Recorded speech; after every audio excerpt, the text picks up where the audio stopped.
ಪ್ರೀತಿಯ ದ್ವಿತೀಯ PUCಯ ವಿದ್ಯಾರ್ಥಿಗಳೇ, ನಿಮ್ಮ ಸೆಕೆಂಡ್ ಚಾಪ್ಟರು ಇದೆ ಅಲ್ವಾ, 2 ಡಿಯರ್ ಅಂತ. ಅದರಿಂದ ಯಾವ ಪ್ರಶ್ನೆ ಎಕ್ಸಾಮ್ 2ಗೆ ಬರ್ಬೋದು ಅಂತ ಇವತ್ತು ನಾವು ಡಿಸ್ಕಸ್ ಇಲ್ಲಿ ಮಾಡ್ತಾಯಿದ್ದೇವೆ. ಈಗಾಗಲೇ ಎಕ್ಸಾಮ್ 1ನಲ್ಲಿ ಒಂದು ಪ್ರಶ್ನೆ ಕೇಳಲಾಗಿತ್ತು, ಅದು 4th ಮೇನಲ್ಲಿ ಬಂದಿತ್ತು. ಈಗಲೂ ಕೂಡ 4th ಮೇನಲ್ಲೇ ಬರುತ್ತೆ, ಆದರೆ ಪ್ರಶ್ನೆ ಚೇಂಜ್ ಆಗುತ್ತೆ.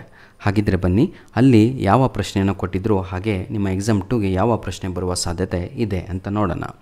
ಎಕ್ಸಾಮ್ 1ನಲ್ಲಿ ಕೇಳಿದಂಥ ಪ್ರಶ್ನೆ 24, question number 24, why could not the king of Monaco execute the criminal for committing a murder? ಯಾವ ಕಾರಣಗಳಿಂದಾಗಿ ಮೊನಾಕೋ ದೇಶದ ರಾಜ ವಿಫಲನಾಗ್ತಾನೆ?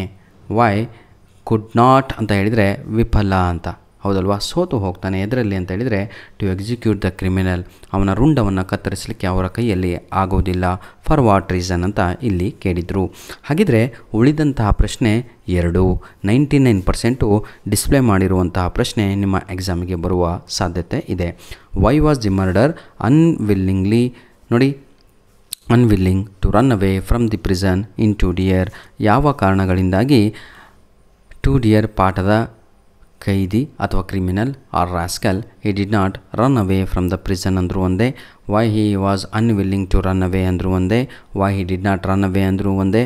What reason he has given that to the king of Monaco not moving out of the prison ಅಂದರೂ ಕೂಡ ಒಂದೇ.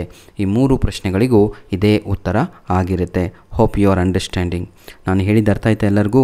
ಈ ಪ್ರಶ್ನೆ ಅರ್ಥ ಏನು ಅಂತ ಹೇಳಿದರೆ, ಯಾವ ಕಾರಣಗಳಿಂದ ಅಲ್ಲಿನ ಕ್ರಿಮಿನಲು ಅಲ್ಲಿಂದ ಓಡ್ ಹೋಗಲ್ಲ ರಾಜದ ಹನಿಯಿಂದ ಅಂತ ಪ್ರಶ್ನೆ ನಿಮ್ಮ ಆ್ಯನ್ಯುವಲ್ ಎಕ್ಸಾಮ್ 2ಗೆ ಬರುತ್ತೆ.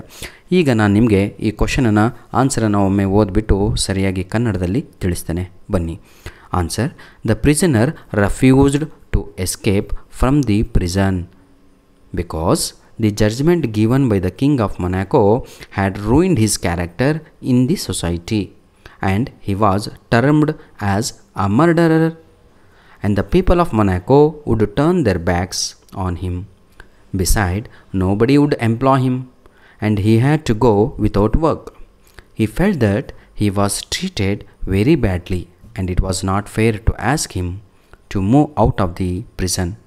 He said to the king that first he was sentenced him to death.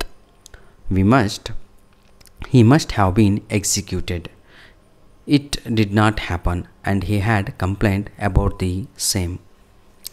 The judgment was changed and he was sentenced for life, and a guard was put to bring him the food. But he too was removed with the changing judgment for the 3rd time. This time he was asked to run away from the prison, which he was not willing to do, as he found his life secured inside the prison. That is the reason the criminal of 2 dear, criminal of the chapter 2 dear did not run away from the prison. ಈಗ ಕನ್ನಡದಲ್ಲಿ ಸಂಪೂರ್ಣವಾಗಿ ತಿಳಿಸ್ತಾ ಹೋಗ್ತೇನೆ. 5 ನಿಮಿಷದಲ್ಲಿ cover ಮಾಡ್ತೀನಿ sir, tension ತಗೋಬೇಡಿ.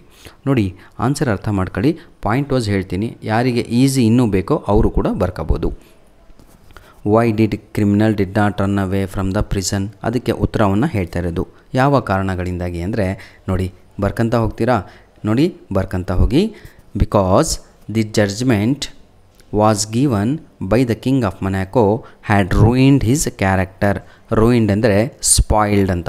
ಅವನ ಕ್ಯಾರೆಕ್ಟರಿನ ಮೇಲೆ ಅಲ್ಲಿನ ರಾಜ ಏನು ಮಾಡಿದ್ದ ಅಂತ ಹೇಳಿದರೆ, ಅವನೊಬ್ಬ ಕೈದಿ, ಕ್ರಿಮಿನಲ್, ಮರ್ಡರರ್ ಅಂತ ಊರು ತುಂಬ ಡಂಗೋರ ಸಾರಿಸಿದ್ರು.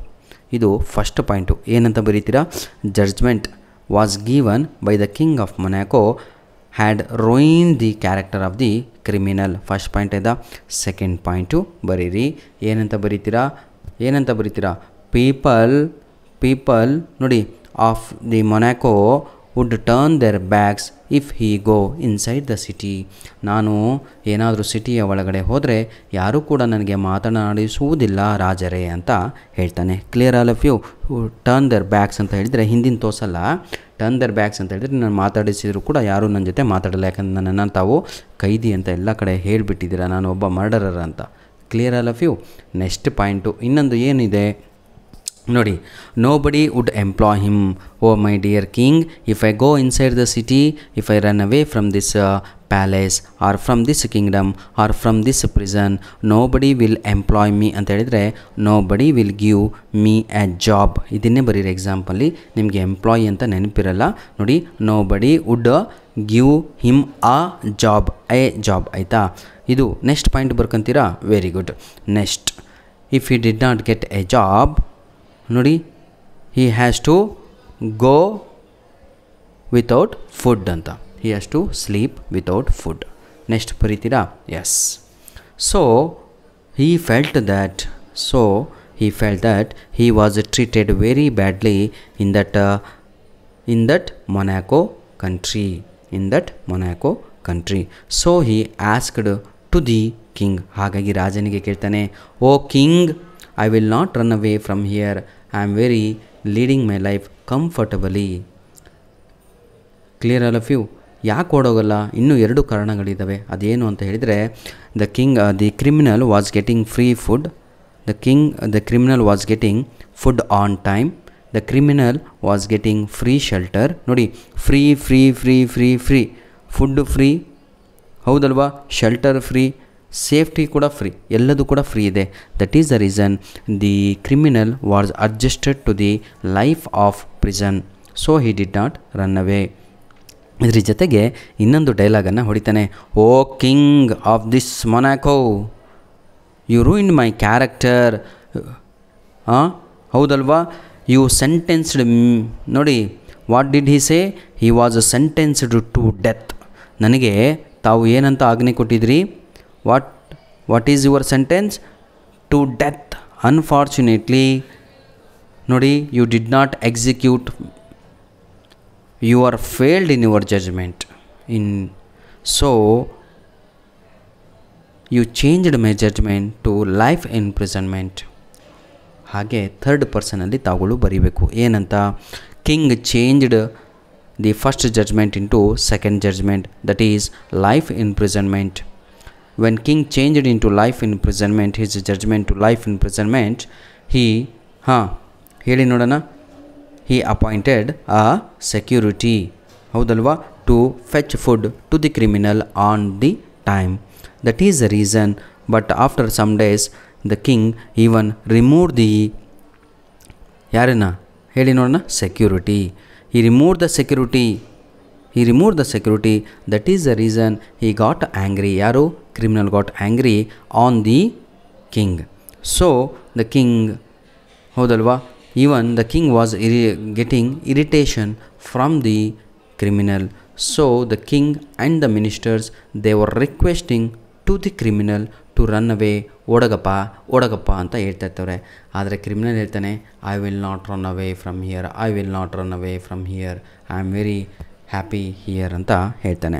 That is the reason the criminal did not run away from the prison ಅಂತ ಲಾಸ್ಟಿಗೆ ಬರೀಬೇಕು. ನಿಮ್ಮ ಕ್ವಶನಲ್ಲಿ ಈಗ ಡಿಡ್ ನಾಟ್ ರನ್ ಅವೇ ಅಂತ ಇಲ್ಲ, ಅನ್ವಿಲ್ಲಿಂಗ್ ಅಂತ ಇದೆ. ನೀವು ಅದನ್ನೇ ಬರಿಬೋದು. That is the reason the murderer unwilling to run away from the prison ಅಂತ ಹಾಕಿ ಇಲ್ಲಿಗೆ ಮುಗಿಸಿದರೆ ಮುಗಿಯಿತು ಸರ್. ಧನ್ಯವಾದಗಳು. ನಿಮ್ಮ ಪ್ರೀತಿ ವಿಶ್ವಾಸ ಹೀಗೆ ನಮ್ಮ ಜೊತೆ ಮುಂದೆ ಬರೆಯಲಿ.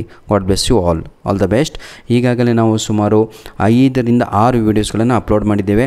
ಏನೇನು ಅಪ್ಲೋಡ್ ಮಾಡಿದ್ದೇವೋ ಎಲ್ಲದೂ ಕೂಡ ನಿಮ್ಮ ಆ್ಯನ್ಯುವಲ್ ಎಕ್ಸಾಮಿಗೆ ಬರುತ್ತದೆ. ಧನ್ಯವಾದಗಳು.